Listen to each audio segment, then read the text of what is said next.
If you like this podcast or the previous ones, please consider buying me a coffee at buymeacoffee.com/Frankie'sPod. It just goes to help fund the software and the hosting.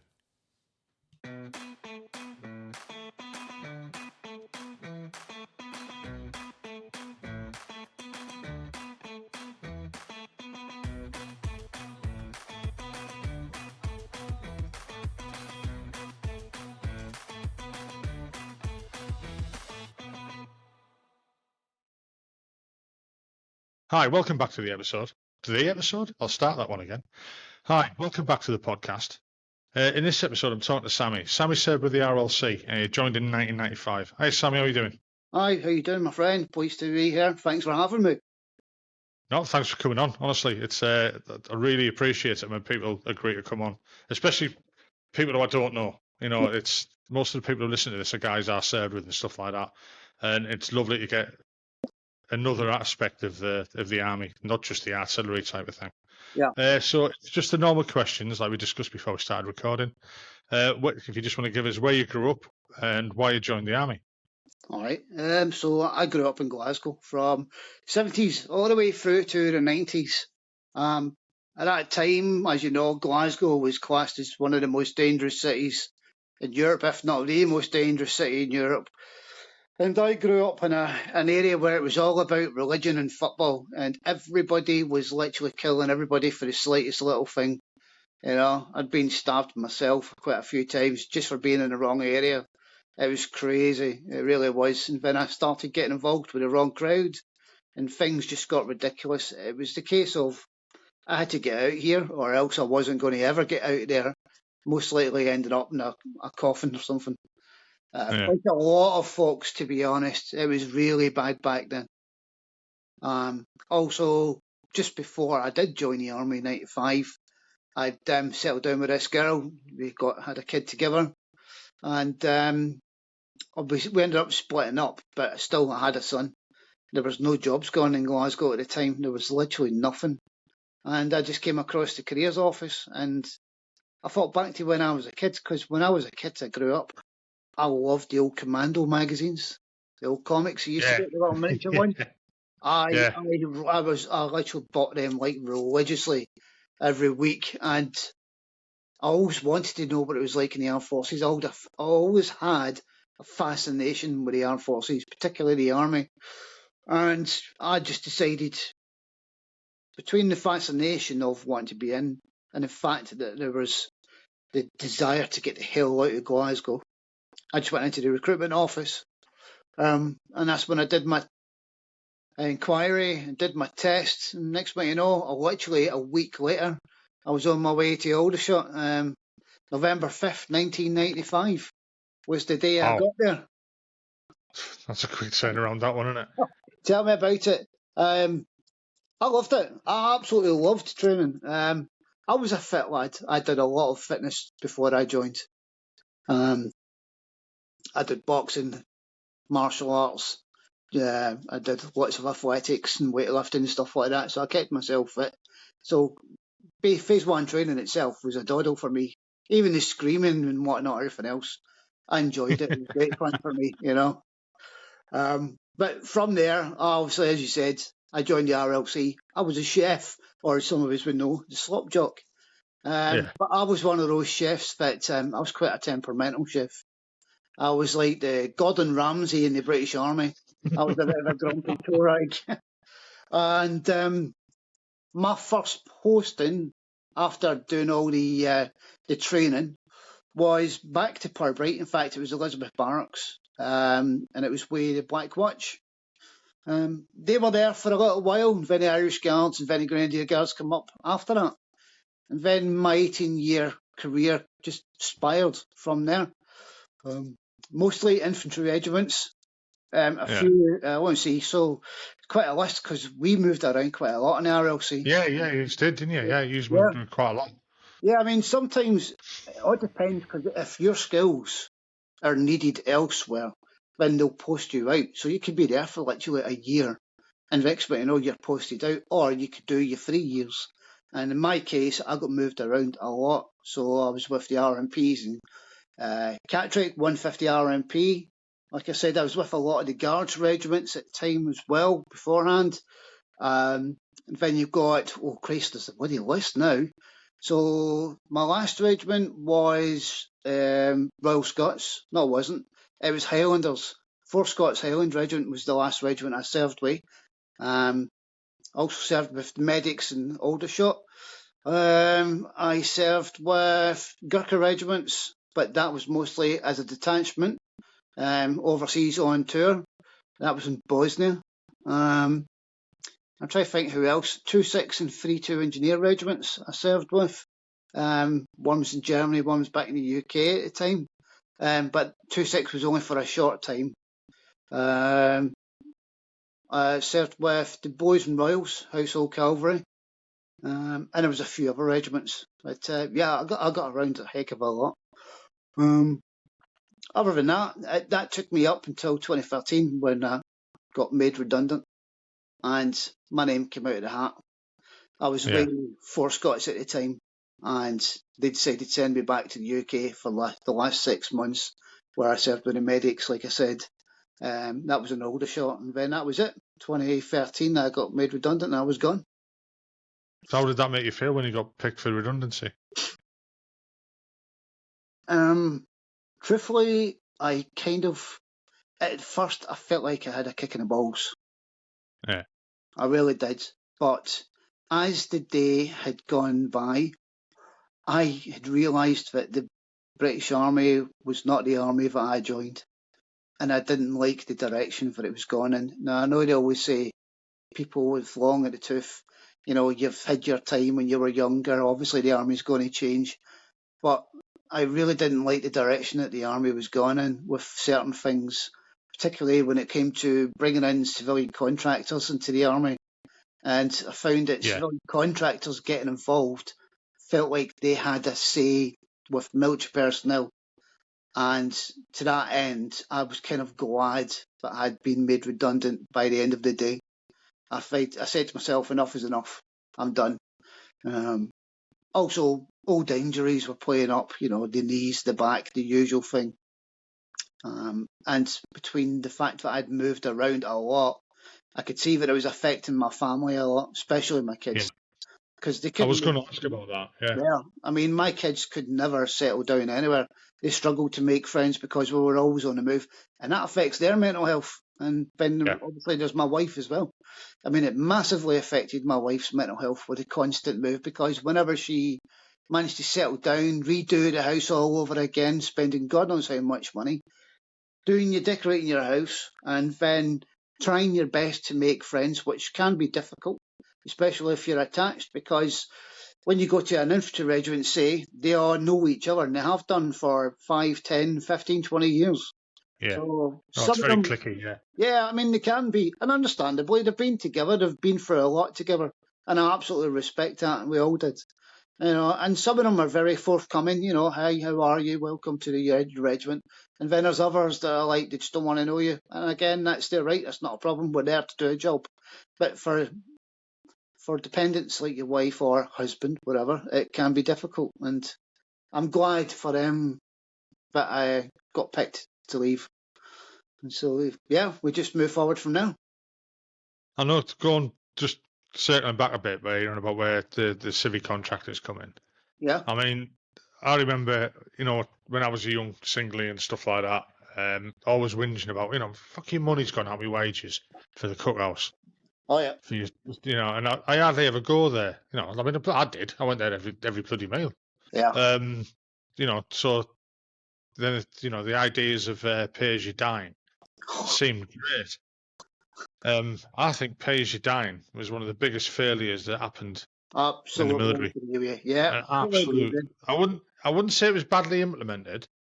It was just, well, it fucking was. It was. It was. They got the lowest bidder that offered the army the highest amount of money. That's what it was. They came in and basically said, we will invest X, Y, and Z amount of money into use. You don't have to pay a single penny to the army. We'll give you all of this and do this, that, and everything. And you don't have to worry about anything. We'll take care of everything afterwards. And the army's like, great, we're saving money. Yeah, why not? And it I was mean, a complete tits up. I don't know if you feel the same. Obviously, you were cooking this stuff, but I thought the quality changed. It went downhill. People started skipping meals because they thought, we'll save money and all that. I mean, I know in the last regiment I was in, the Bonco had the Audley NCO of the battery. He literally had a 50 quid float for people who were skint, so they could go to the cookhouse and get something to eat. Well, Because you know what it's like, fucking young yeah. lads. Hell They're yes, all we've skint by the all third been of the there. month, like type thing. Yeah. We've all been there. You know, if you're a young lad in the army and you're not into your overdraft halfway through the month, you're not enjoying yourself enough. It's usually after the first week you've been paid, you're absolutely spent, you spent it on whoever and then whatever. But yeah, you're absolutely right. I'll be honest with you, when it comes to Pagerdyne, I think it's diabolical. It's a scam. That's what it is. They're robbing the military personnel of everything that they can get, stupid prices, for absolute vile, diseased.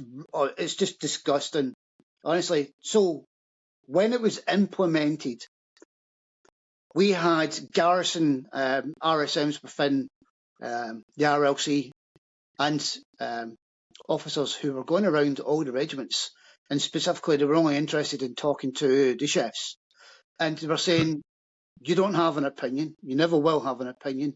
If you raise any concerns, you'll be disciplined, and if you continue to raise any concerns, you'll disappear. You'll be gone out of the army. So, in other words, what they tell you, you will do, and you'll shut your mouth. Now, if the civic company has a problem with you, you'll be gone. You'll be disciplined. They are basically, officially and unofficially, they are your new employers.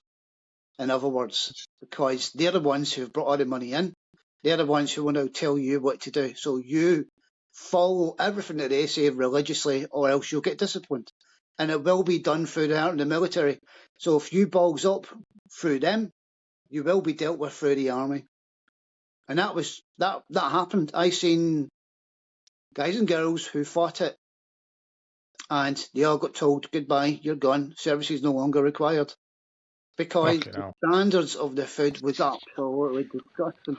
I myself fought against it, but it was just before I got made redundant. And I fought it tooth and nail, because when I saw I was having to stand there and stand in front of guys and girls coming in and looking at that like, what the heck is this? Why are you even serving us to us? I had to stand there, and it was almost as if we were told, this is what you have to say, this is your response. And I'm like, why would I want to say that to the guys and girls who I work with? Because I was like, no, I'm not doing this. When they were like, if you don't do it, you'll be gone. It's as simple as that. You, your family, we'll just get rid of you. We'll just get somebody else in. We'll get somebody else younger, offer them a promotion, and tell them, you get this promotion on the basis that this is what you say and do. And they'll take it. I was like, that's painful. No, I mean, luckily, I say luckily, I mean, I was married when it came in, so the only times I had ever dealings with it was when I was on duty or we were away or anything like that, So, but it was just. Some of the lads in my last regiment who used to knock about with were chefs, and they hated it. They absolutely hated it. Oh yeah. I mean, I've always said, even to the lads then, my mates then, like, I think the hardest job, or one of the hardest jobs in the military, is a chef's job. Yeah. And not like it's the hardest course because no fucker passes it. I had to squeeze that in. Sorry, I had to. I think it was one of the hardest jobs because they're up dead early. If you're prepping breakfast and all that, you're in there like 5 o'clock in the morning or whatever, or sometimes earlier. Yeah, you're up at about 4 and you're finishing at dark o'clock at night. But when you make a good reputation with the guys and girls in the regiment, you become a part of the family. You're not just a chef or a slop jock or whatever. You might be at first, but once they get to know you, especially when you're out in the field, they really get to know you because they know that with this guy or girl, they're not just there doing that. They're out there humping and dumping with us. They're out there with their gear on. They're out there doing what we need. They're encouraging themselves and their other guys to get in amongst with us, showing an interest in what our regiment does, and they're wanting to Yeah. participate in everything else, which is what we did. I know my generation at least did anyway. You know, I still would have what things are like nowadays. I don't know, but yeah, I mean, go on. for one of the, I mean, I was out on exercise, fucking hell, on tour in '95 in Bosnia, and we were waiting for a med section. We were attached to 19 Regiment when they were up on Mount Igman, and because our med section grew in size, we had loads of new drivers brought in, new medics and stuff like that. Because we were expecting really bad shit to happen in that, because we were changing from the UN to NATO forces, and we were started shelling the Serbs and stuff like that. So we were expecting lots of, casualties and stuff like that. Luckily, it didn't happen. We only had a couple, but so we ended up with quite a big section, and they sent us a chef up. Brilliant lad. He just Brown, his last name was. We used to call him Chubby Brown. He's always one of the chefs. He used to be in 3 Hour Chair with us when I was there as well. I bumped into him years later after he got out when he was doing hospitality somewhere. But I mean, he was just. It was to show. I want to mention this because the professionalism. We'd always used to take the piss out of the slop jockey, the fucking whatever, and all that. But you could fucking cook. You know what I mean? He'd just be given rations, and we would have lovely meals when he cooked stuff like that, just from rations. Yeah, I mean, you always get your platoon clown, which is the local village idiot. Every regiment has that, especially within the catering corps. But a vast majority of us, we're not just there to obviously do a great job of cooking. We're also there as another means. Like before we were talking about when you're doing your job, sometimes you find yourself being a bit of a counsellor. Believe it or not, It's actually the same when you're a chef. You're standing on a hot plate, you know all the news of what's going on within your regiment or your battalion, whatever. You know everything because everybody tells you everything. Because it's one of the things of, if you ever want anybody to stay on your side, keep a chef on your side. Keep this person on your side. Well, we knew also the bad stuff that went on. And so we were there for whoever, when they came through, to talk to them. How's things? How are you? What's happening?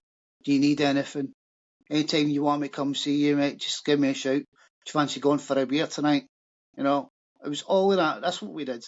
We were always there for anybody that needed us because the regiments, the battalions, the squadrons, whatever, that was our family. That was our home. Whether it's for a year or 3 years, whatever, that was our home.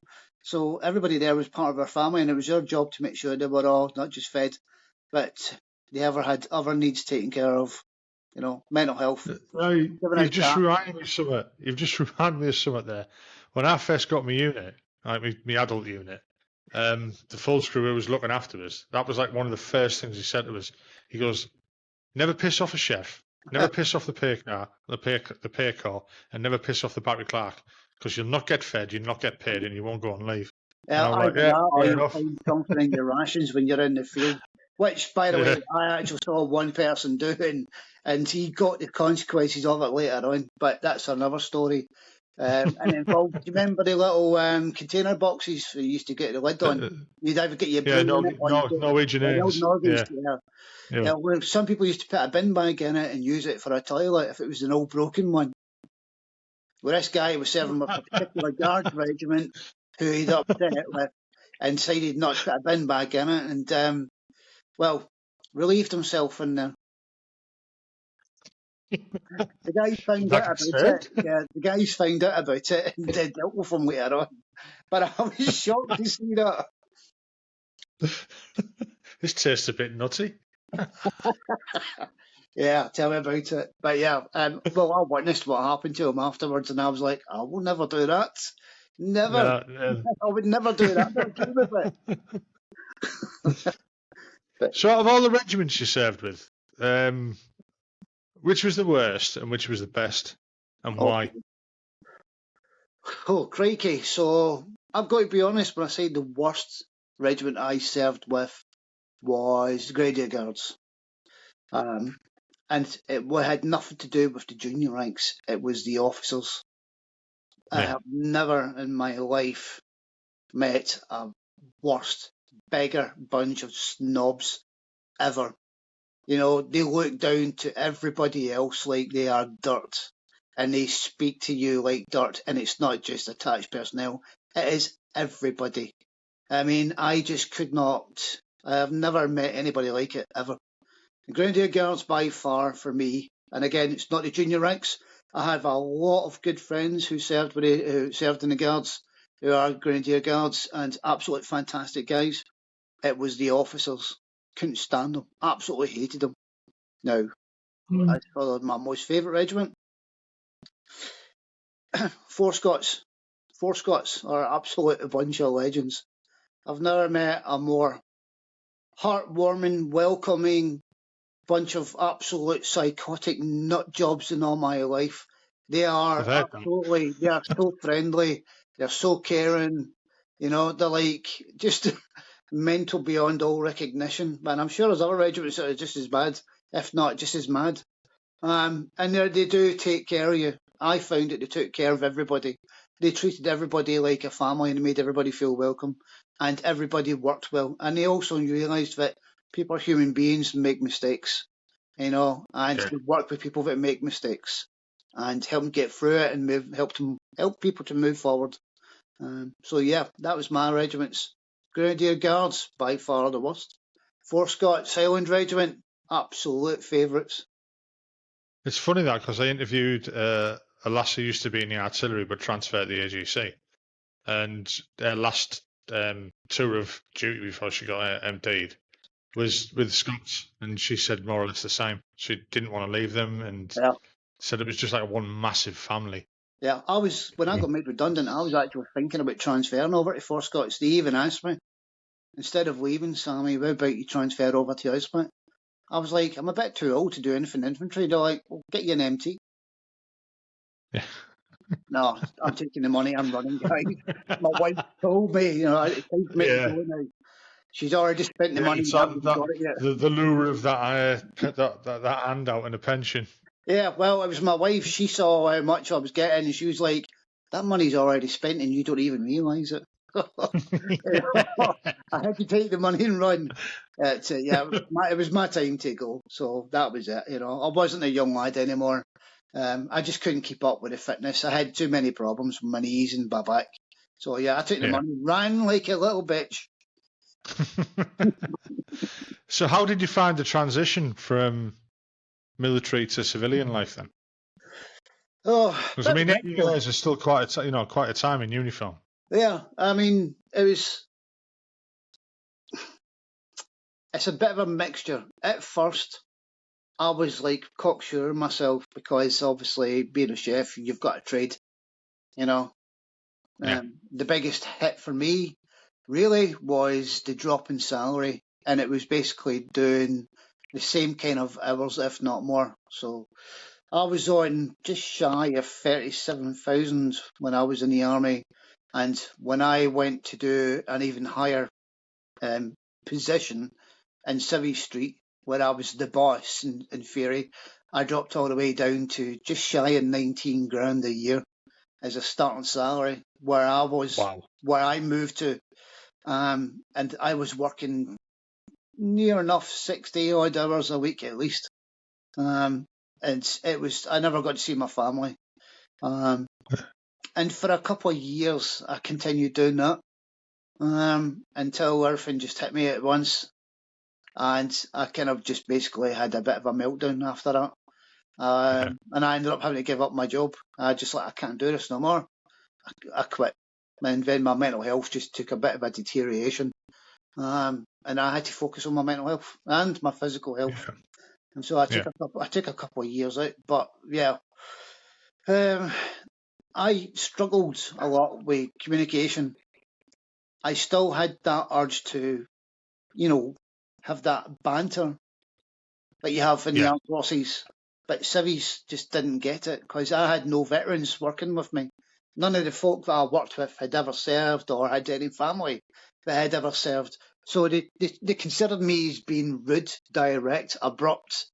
all the usual kind of things. And I was like, Yeah. that's the good things about me. You should really see the bad stuff. And they really didn't like that either.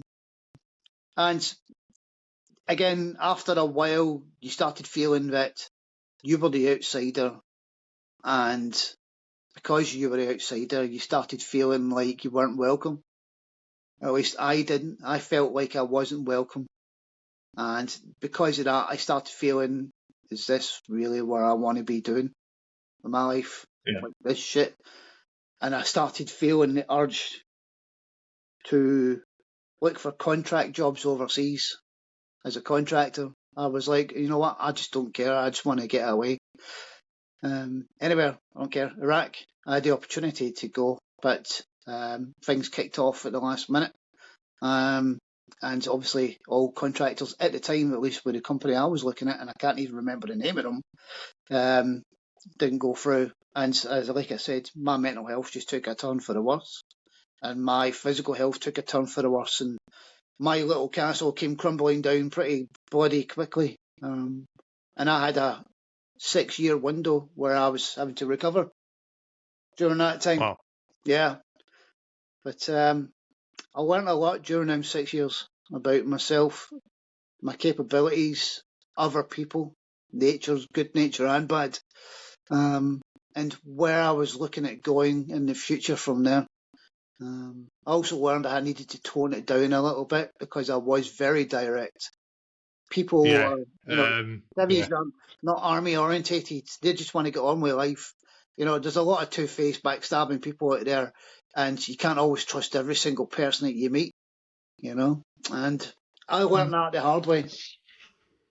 I mean, I've been quite lucky that I'm still with the same firm that I joined when I left the military, and it was a good bunch of people. But initially, I think they found me a bit direct, loud,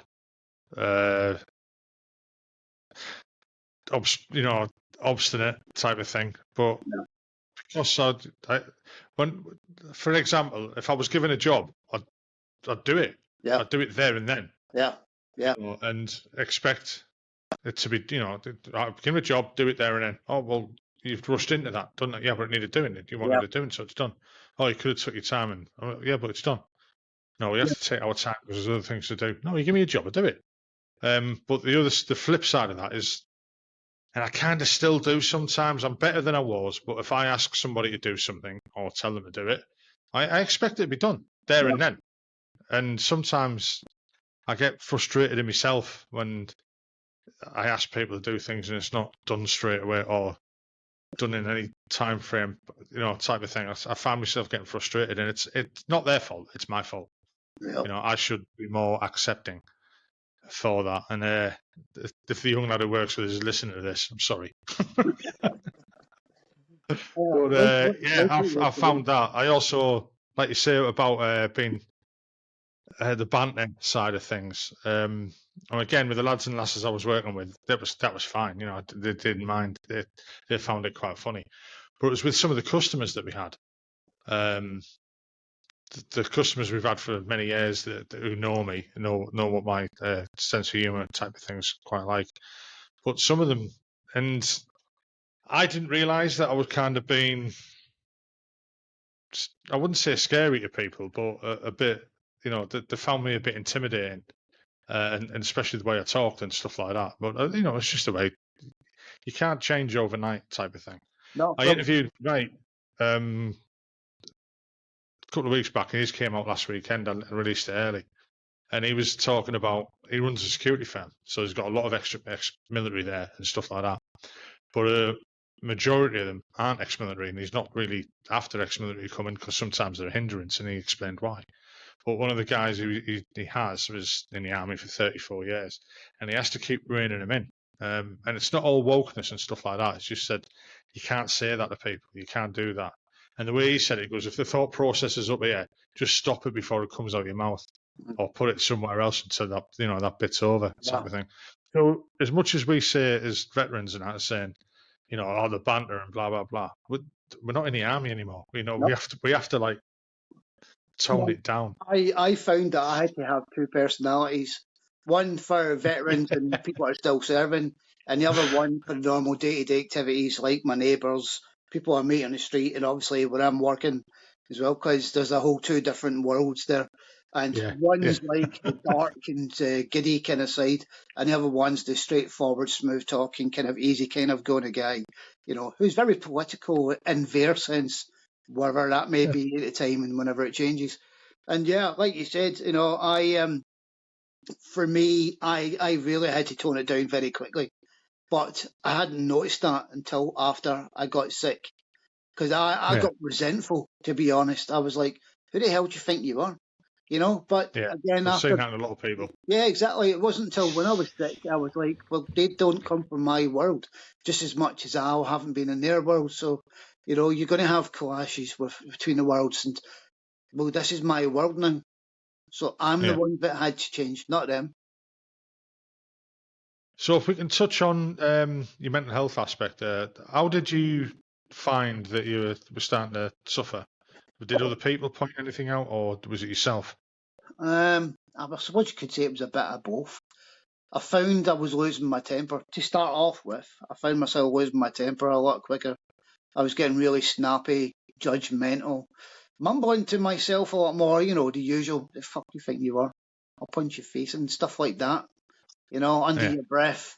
And people start to notice, they're like, sorry, what was that? And you'd be like, oh, nothing. Well, just leave it. And then I started noticing that I was drinking more and more and more and more, then more. And my behaviour became more erratic, to the point where I was doing stuff that I wouldn't normally do. Almost like I was planning on dealing with somebody, like I'm going to punch this guy's face in. I'm just going to go knock on her door, or I'm just going to give them the beating of their life. I'm just going to snap their neck. You fantasise about it. Yeah. And then you're like, well, wait a minute, what the hell am I doing here? What's going on? You start arguing with yourself. It's almost as if one part of you is like, well, mate, listen, there's a problem here. You shouldn't be thinking like that. And then the other part's like screaming, God, shut the fuck up. I'm going to do it, And again, because I was kind of like this, and I wasn't the smiley, happy kind of going guy that got on with everybody, even the old rude jokes, that kind of stuff. People started noticing that change in my behaviour quite quickly. And it was probably within about 6 months or so. And then the few months after that, it kind of pacing things up a little bit. And that was when my wife was like, we need to see a doctor because you are not right. There's something wrong here. I refused it because, as always, you deny it. You deny there's a problem. Yeah. No, I'm all right. It's fucking everybody else. It's not me. I'm not the problem. It's them dicks. They're the ones that are the problem, but I'll deal with that. I'll deal with that problem soon enough, and then everything will go back to normal. But it didn't. I was the problem. It wasn't everybody else. It was me. I got the help in the end, but it was through doctors who didn't have a clue what they were talking about. They were reading from a script, a script that they've done again and again and again. And for the very few people, it may have worked, but for the vast majority, it didn't. And I was one of those vast majority that it didn't work. And so my mental health deteriorated even more to the point where I was starting to get physical with people. There'd been alterations where between myself and others, they ended up at the worst end of the stick. I could have got myself in a lot of trouble, but through the grace of their goodness, I didn't. And that's when I decided. I suppose when people, sorry, go on. I was saying it was at that time when I decided that I needed to see if there was anything to relate to the armed forces in my area, and that's when I found a charity which basically got in contact with me as well because somebody else had spoke to them on behalf of me behind my back, and they contacted me just at the same point where I was trying to reach out to them, and it was through that. It was actually a veteran who was appointed my, let's say, carer, but actually worked with me. He was a guy who'd served. If I remember, he was ex-para and he served in the Falklands in '82 when it all kicked off. and he himself had PTSD, but it was for combat. I've seen stuff when I was in the armed forces, but I'd also had a lot of stuff happen to me before the armed forces, and as well as during my career in the army, but nothing to do with the army. So I had like a mixture of PTSD from various other things. But this guy, he had combat PTSD, so we got talking, and he was the one that helped get me back on my toes within a couple of years, because it was a very slow process for me. Yeah. Yeah.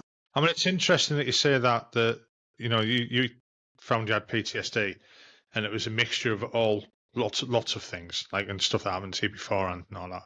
And guys I've spoke to on here have said exactly the same thing. Yeah. That it's not so that it's the PTSDs or the mental health issues they've had when they've left. Yeah. They probably had while they were in the army as well. But you just kind of, it's glossed over type of thing, especially people of our age and all that, and a bit older. But a lot of them it's been identified when they've been going through counselling and stuff like that it wasn't just the army that caused it. It was outside influences either before the army, like family and stuff like that. I mean, I've had some guys tell me some horrific stuff that quite shocked us. And other guys the armies, they had such bad lives before the military that when they joined the military become their family. Yeah. And then when they've left, they've got nothing. And it's not because they've left the army, it's because they've got no family anymore. Yeah. Because they never had one to go back to. Yeah. If you know what I mean. If it makes sense. Absolutely understandable. Yeah. And it affects people in many different ways. Yeah. I mean, like I said, I've just about finished my degree in psychology, and you do find that post-traumatic stress, it can arise not just from one event, it could be a multiple array of events. And you'll genuinely find that veterans, even people still serving, their trauma generally stems from multiple events, Yeah. And a lot of it tends to come from when they're younger, which is one of the reasons why when you go to see your counsellors, they're always asking you, let's talk about your childhood, how did you get on with your parents, stuff like that, because it could be the smallest thing or it could be something that's actually terribly happened to you. In my case, I was neglected and I had a lot of other things happen to me. I was beaten to a pulp. My mother had tried to murder me a couple of times when I was really young. My family just got rid of me and left me, to fend for myself. And I was taken in by a local family. And then my family ended up taking me back, and I was just basically tortured as a child, psychologically and physically. I was physically tortured and beaten with whips. And, I couldn't wait to join the armed forces. I couldn't wait. But like I said, I interviewed a guy the other week. I'm giggling about this, but it was just the way he said it. He says, "Right, I want to talk to you, and it's going to be a sad story."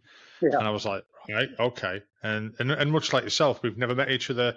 I don't know what your story. That's the way I like to do these podcasts.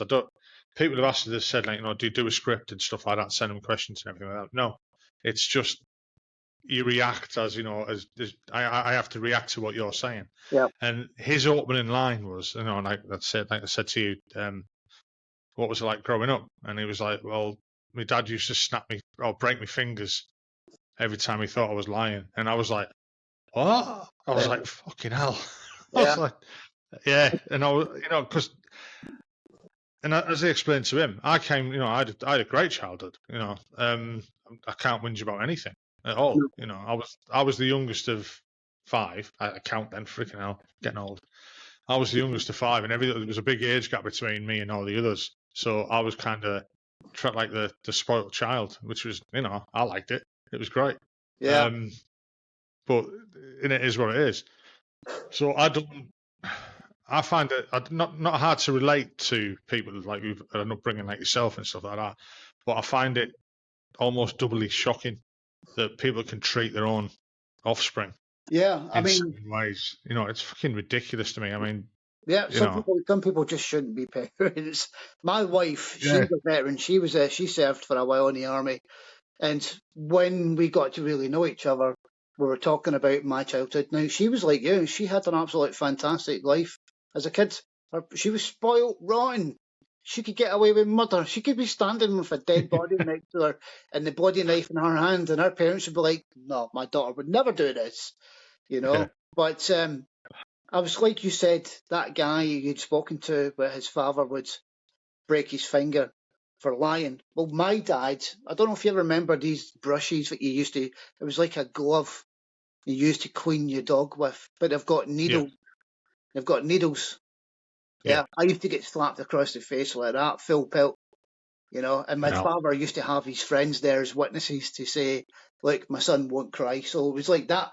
And because of things like that happens, what it did was it had wiped my ability to have any emotions because I was tortured that much as a kid.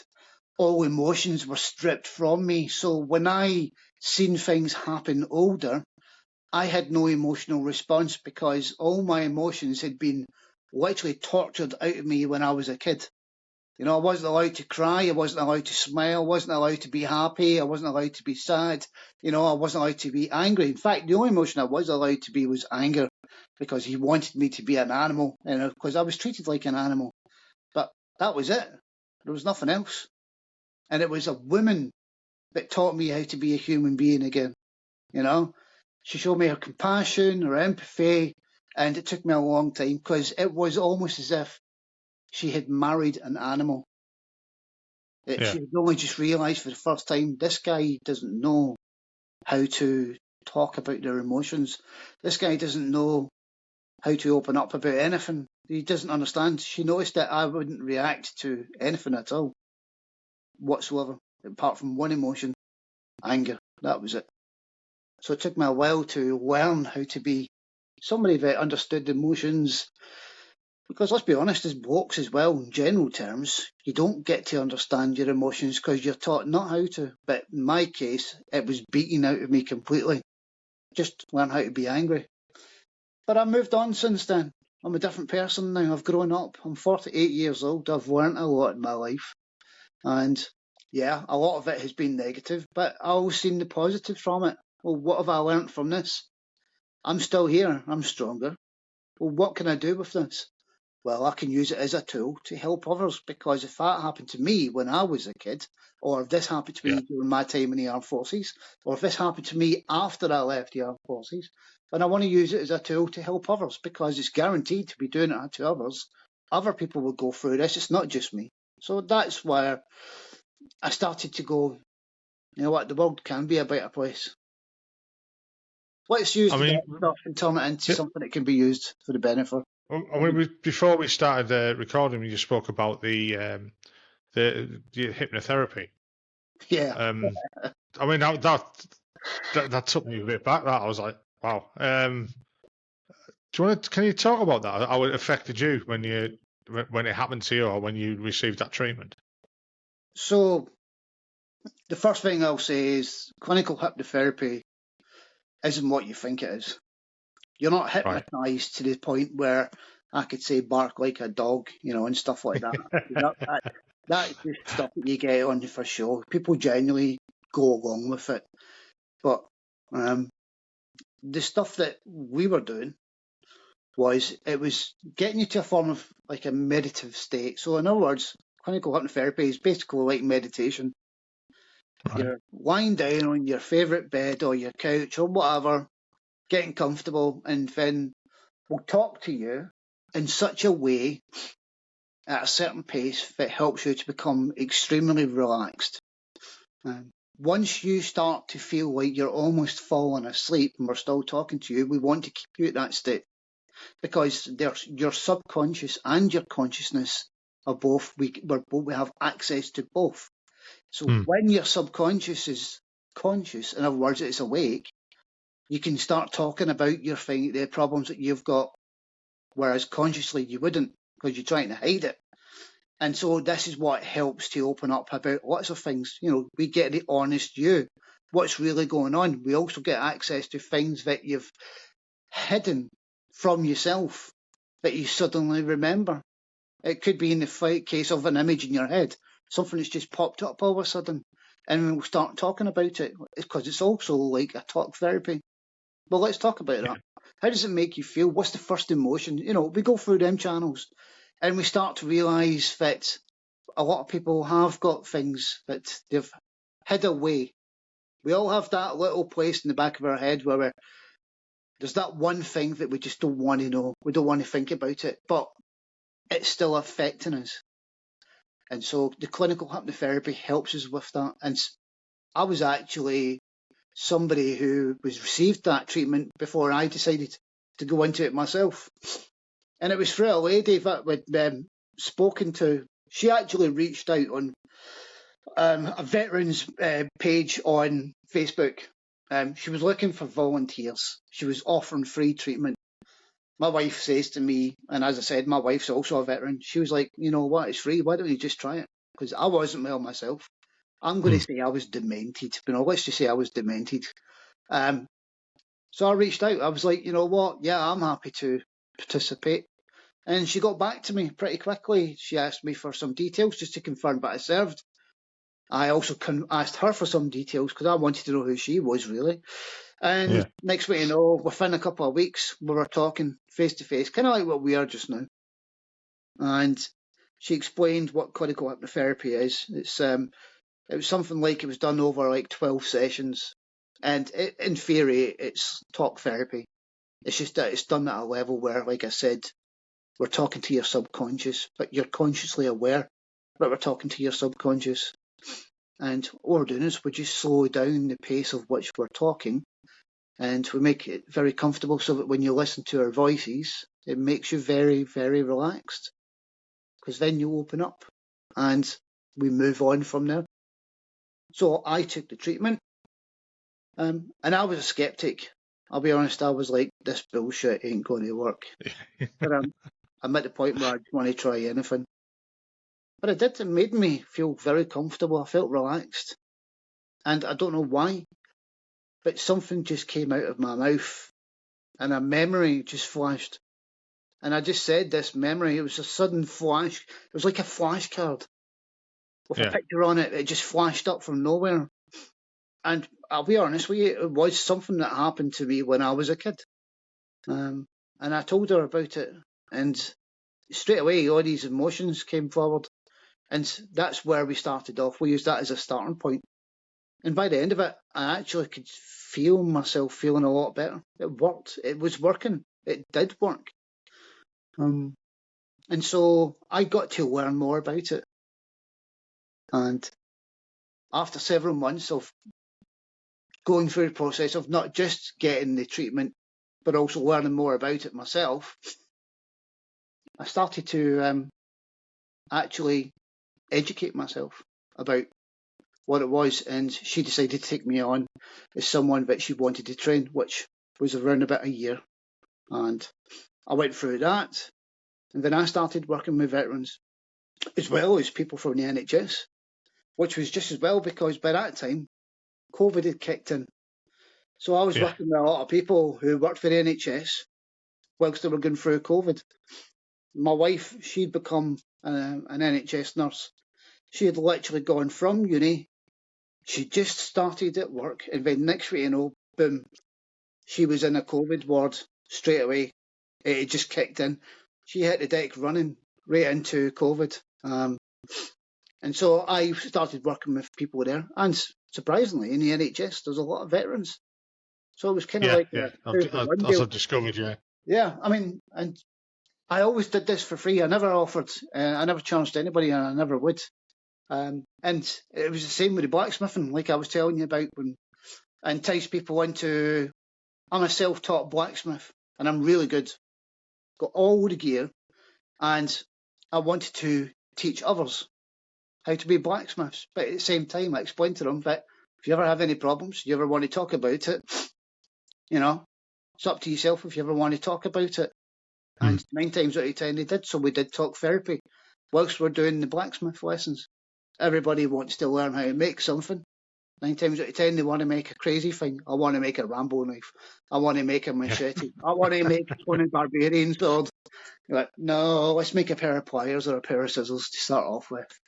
But yeah, that went off, and obviously I got myself into university. did my degree in psychology. I'm finished. That's me done with that, and I move on in the world. So you're going to be looking at working for the NHS or privately, or? I'm going to be working privately because unfortunately the way things are going at the minute, trying to get into the world of psychology is a very selective world. If your face don't fit, you ain't getting in. So Right. the private sector is more of a better sector. At the minute, I work with a lot of people that have physical and psychological needs. You know, people that have disabilities or have severe mental health problems. So I work with them. And surprise, surprise, I work with people that suffer from severe trauma. They've had a history of trauma. So I am literally where I should be, or at least where I'm definitely needed at the moment. And that's where I am. Strange question, or might not be strange. You tell me, you're a psychologist.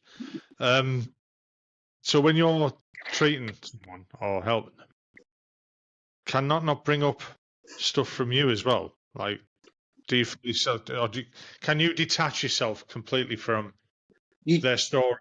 You know what I mean? I mean, I'm explaining that correctly. I don't know. You have to protect yourself first and foremost. So you have to start off by planning in advance, understanding that you could end up speaking to somebody that has gone through some, if not the most horrific things ever. You could also speak to somebody who's gone through exactly what you've gone through, and it could bring everything flooding back. So you've got to prepare yourself beforehand. What I also do afterwards as well is I talk about how I feel, to somebody else. I won't tell them why I'm feeling like this. I'll just talk to them about how I'm feeling because I need to kind of get this out of my system as well. I also go to the gym. I'll go for a swim, go for walks.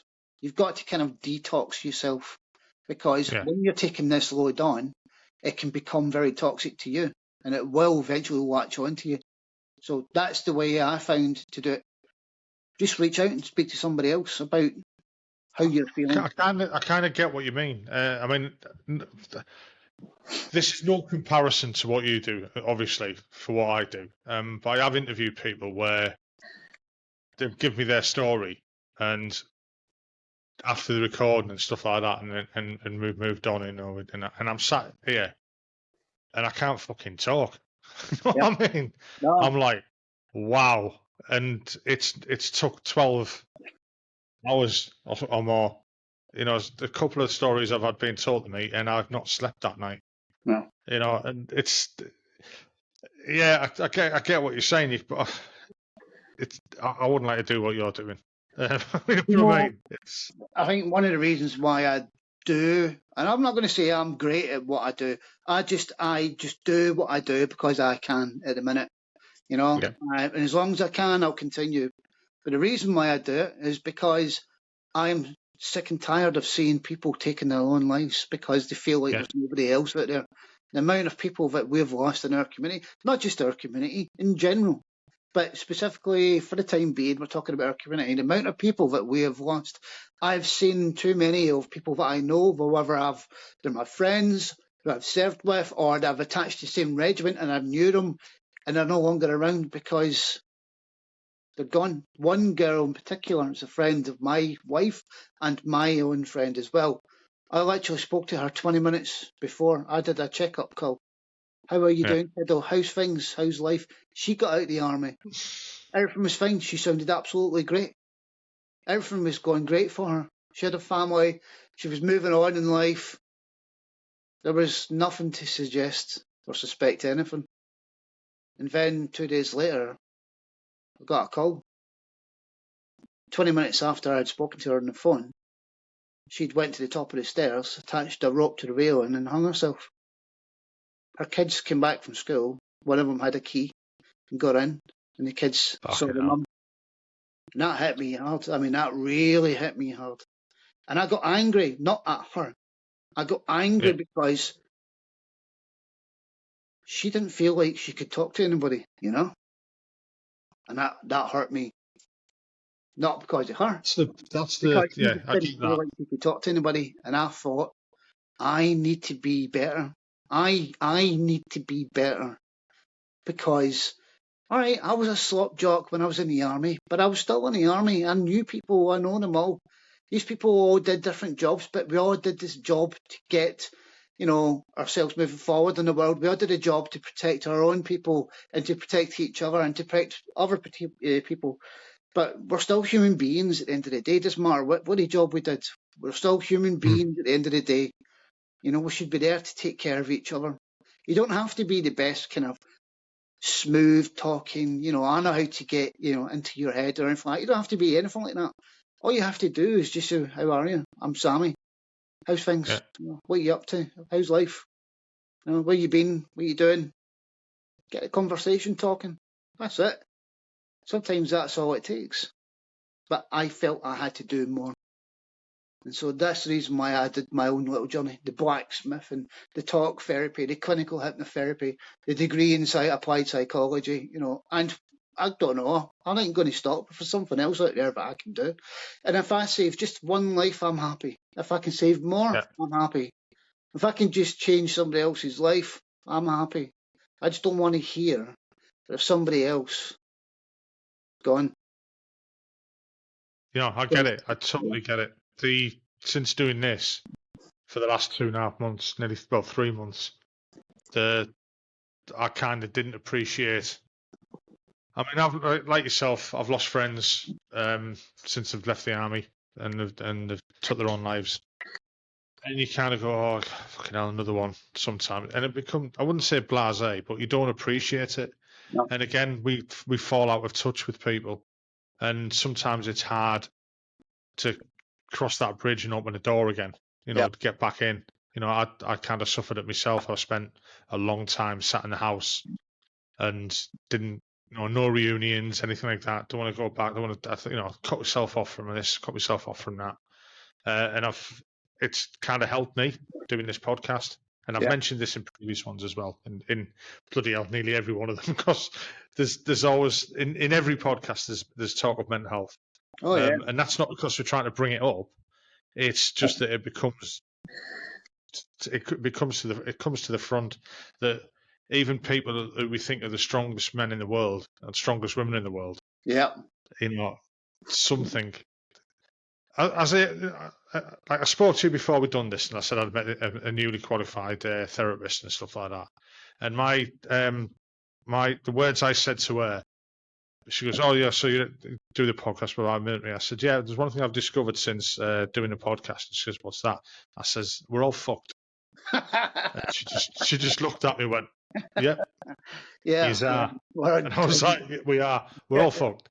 Whether it's even if it's the slightest little thing, but like you say there, people do need to talk more. And the other thing I've noticed more since doing this is the amount of veterans agencies that are out there, the breakfast clubs and stuff like that. And these are things that are these little organisations that have been set up by people. They're not, the NHS haven't gone, right, put that there, put that there. Oh yeah, the absolutely. NHS haven't got time. No. They haven't got I'm not dissing the NHS, but they haven't, in some places, they haven't got the ability. I've spoke to guys who've said, I've spoke to this therapist and it just wasn't working, and then they put me onto somebody else. And I had a podcast about a guy who was getting therapy, and the only people that helped him actually stop taking his own life was going to a therapist that had nothing to do with a military background or anything like that, and just said, look, forget that, look at it this way, and then took him in a different direction, which was away from the military, away from the veterans. Keeping in touch with the veterans, don't get me wrong, but his thought process was to get away from it. And that's what helped him. And it helped him get back into everything else as well. Absolutely. But sometimes you meet a therapist that you can't gel. You've got to have a rapport. You've got to have a bond, I suppose. Yeah. It's actually it was actually a piece of my thesis that I just recently done. And it was bringing up a couple of things that I wanted to talk about when I was doing my degree. And one was there's a sheer lack of military psychologists serving in the British Armed Forces, and particularly in the British Army, because to date, from what I gathered, there's only 1, 2. The rest of them are civilians. Well, unless them civilians have served, how can they relate? the other fact as well is, we as mental health wise, you're supposed to kind of go to either the padre or the welfare. Well, what qualifications have they got? I mean, it's all right saying that they can talk to you, and that's a good thing. But where do they go from there? Well, they send you to the doctor. And how long is that going to take for you to get in there? When you go to the med centre, you get a biff chit. Well, a biff chit isn't going to sort you out, because you're going to go and sit in your room, or you're going to go home for a few weeks, and you're just going to keep quiet, you know? So there needs to be more help in the armed forces for those serving. When you get out, like you said, it's good people who have gone through shit themselves. They're either married into the armed forces, or they have family who served in the armed forces, usually quite a few, or they served themselves, who have set these companies up, agencies up, well, hubs up, whatever you want to call them, these charities. And they're the ones that has made the massive increase in mental health awareness within the military veteran community. Whether it be somebody who's working on their own, just one person, or there's a company that has hundreds. I always find that it's the smaller companies that have the larger amount of influx of veterans coming to them. And they're the ones that do the most help, because they're the ones that really know. They really know. So we've had the big ones. Where are they now? Where's the big agencies out there? They've all reverted back. Even the Royal British Legion is disappearing. It's giving up lots of stuff. It's getting rid of lots of stuff. People are finding that there's less and less. Well, is that because they're lacking in the funds, or what? Nobody knows. You know, Help for Heroes, they've disappeared. You don't hear from them anymore. You don't hear much of them, do you? No. No. So it's all the other ones out there that are really the ones, soldier off the street and stuff like that. They're the ones that are really out there getting the work done, day in, day out, day in, day out. Don't get recognition, don't get, little awards and stuff like that. They're just grafting 24 hours a day, helping people out. And then there's folks like us, the outsiders, who are just reaching out and trying to do what we can to help the odds and sods here and there. And that's, that's us. I mean, again, this might sound a bit fucking conceited, I suppose. But I've had feedback of people that have listened to the previous podcasts, not just mine, but other people's as well, and said that it's kind of helped them. It's made them remember things, and brought them, the thought processes have changed from what they were thinking about. They've remembered so many of the good times and stuff like that.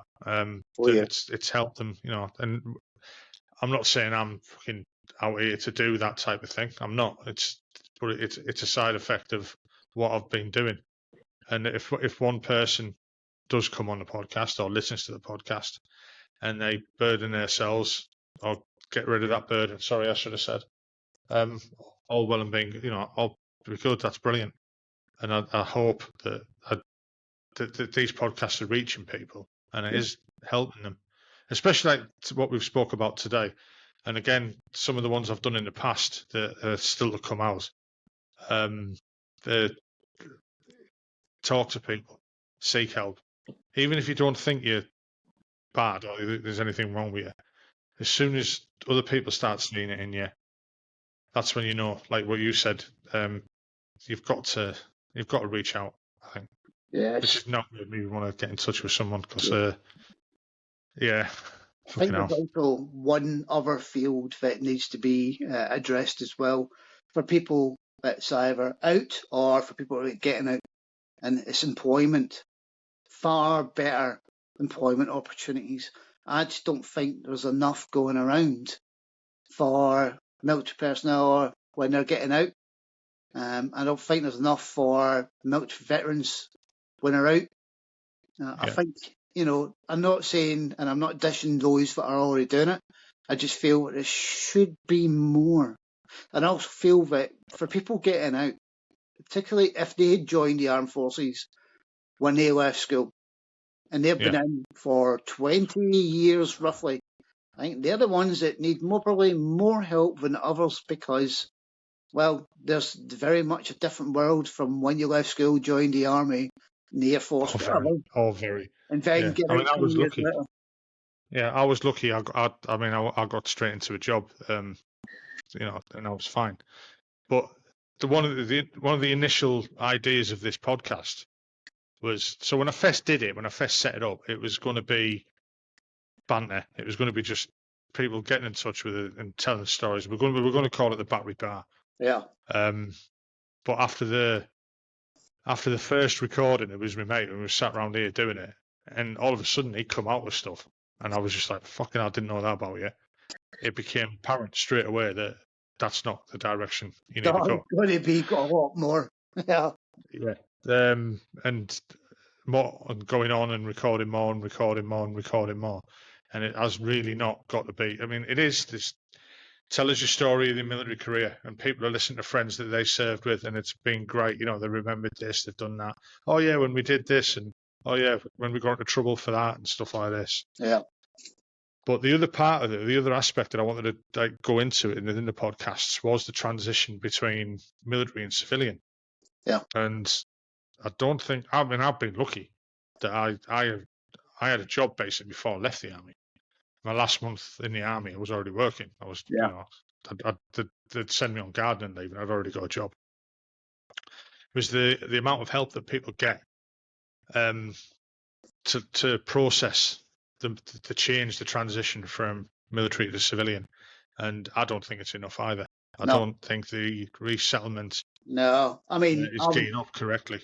Absolutely not. I was given two choices. I would stay here and work every single day to the day you leave, and you'll be in at 6 and finish at 10. So it's 6 a.m. till 10 p.m. Or we're going to send you to Iraq or Afghanistan for the last 6 months, and then you come back, hand your kit in, and then you're gone. Yeah. That was the options. And I'm like, well, how many other people has that happened to? Seriously. Yeah. How many, for instance, people who live with their parents, but their parents are not around and they don't have any siblings. Kids who are just, they've got nobody, or even families, that they don't know where they're going to live. They don't know where because they don't get on with their families and stuff like that. There's lots of reasons. People that have addictions, how many military personnel leave with alcohol addiction? They don't think they have it, but by heck, they have it, Yeah. There was nothing. It's once you're off that conveyor belt, goodbye, you're gone. Right, next Muppet jump on the start. Let's see to you. That's kind of much it. I'll be honest. I loved the army. I absolutely loved the army. 99.9% of the people that I worked with or had met or came into contact with, I absolutely adored. Yes, you get the odds dingbat here, and he's a good backhander once in a while. Let's be honest, it happens. Yeah. We all did it. Either us, we got it, or we gave it out to somebody. But in essence, I loved serving. I absolutely loved it. Did I miss it? Absolutely, I missed it. It did take me a while. It took me about 6 years before I could say, I'll never be a civvy, but I am a civvy. Yeah. I was asked that question, do you compare yourself to everybody else in the classroom? And I was like, at university, I was like, no. And the tutor was like, why don't you ever compare yourself to everybody else in this classroom? I said, because you're all civvies, I'm not. What, are you serving in the armed forces? No, I served. I will never be a civvy. Yeah. That's the mentality I'm still holding. And it's right. It's true. I mean, as much as again, before we're doing this, doing the podcast and that, I know I keep saying that, but my mindset was fucking forget about the military. It's gone, it's past and stuff like that. And you shouldn't. It was a big part of your life, and you're not going to walk away from it. And there's a big community out there. The biggest regiment in the army is the veterans. Because we've all still got paper up in Glasgow. There's all still a little entry on a form on a computer somewhere. That Civ Div, it's huge. There's fucking hundreds of thousands of people in it. Yeah. We're never going to get, never going to get called up. But millions. We're all in the same regiment now. We're all veterans. We're into the millions. Yeah. Millions of us. The other thing that's cropped up in the podcast quite a lot, is the decompression in Cyprus. So when the guys were coming back from Afghan and places like that, they'd go through like decompression for a couple of days in Cyprus and basically go on, land there, give a couple of days, get pissed, have a fight, and get home. Yeah. And as much as that's a good idea, because years back we didn't get nothing like that. We just come fucking straight back, straight to work. I came back from Ratkin. I never got anything like that. No. You know, I mean, I did 2 tours of Bosnia, 2 of Ireland, first Gulf War, Optelic, another tour of Iraq, and I never got any decompression from any of them. I didn't think I needed it, but... No, I was Kosovo 99 and then 2000. I did 2.5 years in Bosnia, and then I also did, like you said, Iraq in 2005, and we got nothing. You know, and you didn't expect it, to be honest. I never expected it. But again, we're discussing it with people. What it's become apparent was that that decompression shouldn't have been 2 days. It should have been 5 days, a week. Oh, definitely. And discussing, you know, get pissed, yeah, fine, but not straight away. Or there's your beer. Now let's have a talk. Oh, so and people there who could say to them, you know, I mean, it's not going to help everybody. But it helps 1, 2, 3, 4, 5 people. Well, first point I'll say is, like I said, I never got it and I never expected it. But the very fact that they did bring something like that out was absolutely a great idea. Now, yeah, the time scale wasn't enough. You know, they allowed people just to chill out maybe a little tiny bit. But did they chill out, or were they just getting shit faced and having a bit of a scrap? Because that's just the way things were, you know, back then, and they just felt like it. They're not going to get over any issues. Let's be honest. A lot of the stuff that people saw was quite horrendous. You know, there's a lot of horror stories out there. But you're right, it needed to be longer, but I don't think they could afford to have a whole wad of squaddies getting drunk as skunks and scrapping for a week non-stop. So what else could they have done? Well, maybe they could have offered better services rather than just supplying people with drink. Who knows? Maybe a week of getting drunk on a beach where you have no contact with anybody else other than the people you're served by is what you need. You know? It should have been longer. Yes, I agree. I believe that there should have also been other services that they could have provided. Yeah. You know? And who knows? Maybe they are doing it now. Maybe in the future they'll do that. You know, we always have a habit of learning by our own mistakes. Obviously, we're not serving, and I don't know what the crack is with it anymore. But you touched on something earlier that kind of I'd never even thought about it. So you said, like, you know, if you when we were serving, if you wanted to seek help, you went to see the padre or you went to see the welfare officer. I would hope that the padre is kind of qualified for that and can see, because, you know, part of their studying or whatever. Don't correct me if I'm wrong. I don't know. You go see the doctor, you get a biff chit. As soon as you got a biff chit for that, there's a stigma attached to you straight away. No matter what anyone says, you know, the army's great at mental health and all that bollocks. Yeah. As soon as somebody's been signed off and they need a break, they get stigmatised. It'll affect the promotion and all sorts of shit. Yeah. But the other thing you touched on was about the welfare officer. Yeah. You know, so you get a welfare officer who goes in there, he does that job for 12 months, maybe it's 2 years.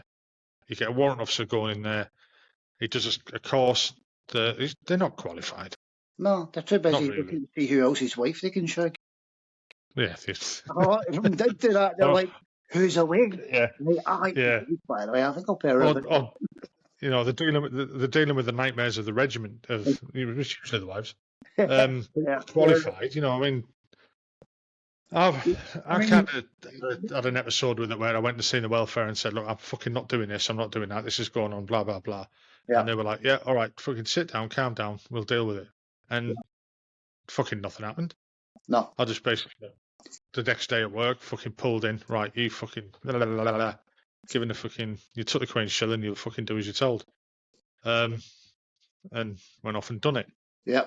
And then, but then I was like kind of looked after by the regiment as well, I must admit. They said to me, fucking chill out, do what we ask you, and we'll sort you out later. And I did, and they did. So that was, you know, it worked for me. Yeah. But I've seen where people have almost refused to soldier. because they've got issues, and they don't feel as though they're getting any help. So sometimes that's the last resort for them, or they fucking go AWOL, or See, whatever. They feel as they've got no one to approach. no, I feel now that if you're going to have a welfare team, great, have the guys from the regiment who are your welfare, you have a point of contact, you can talk to them because you know them. But I feel that you should have a professional in there who's got the education and the experience and relates to the armed forces because, and I'm going to say this being honest, they should also have served themselves at one point in time. So they know what it's like to serve. They know what these guys and girls are going through.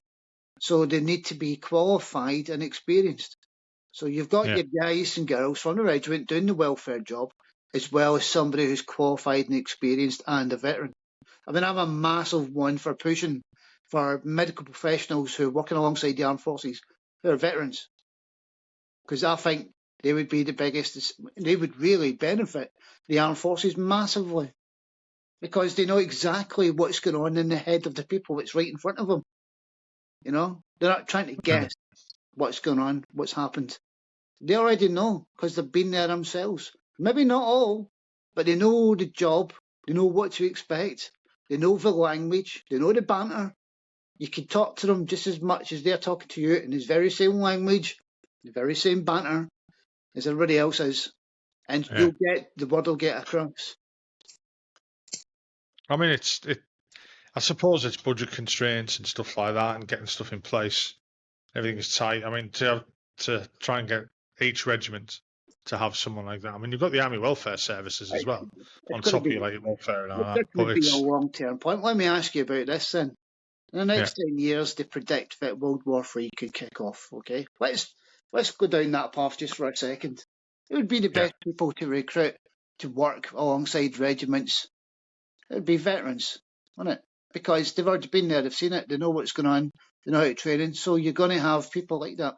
I'm not saying World War III is kicking off, folks. I'm just saying there seems to be the assumption that in the next 10 years, World War III could take place. Well, if that's the case, you'd want to get the military veterans to come in and work alongside regiments so that you can understand what's going to happen, so that you've got someone to fall back, because you want to get people through the services quicker.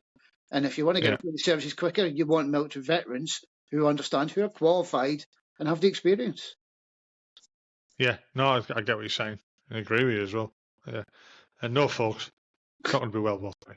No, there's not going to be World War III. Not, let's give it 20 years. I'm 55 now, so at least let me get my pension. Exactly, but Scotland is going to win the World Cup in the next 10 years. Yeah, more likely for World War III than that. Fair one. Right, I think we'll end it there then, mate. It's been great talking to you. You've opened my eyes on quite a few things. Thanks for sharing your story. No problem, mate. It's been an absolute pleasure. And like I said when we first chatted, anything to help a brother out or sister, you know, we're family, and we should all keep an eye out for each other and help each other out whenever we can. Yeah, right. I'll stop the recording now then. 2 secs.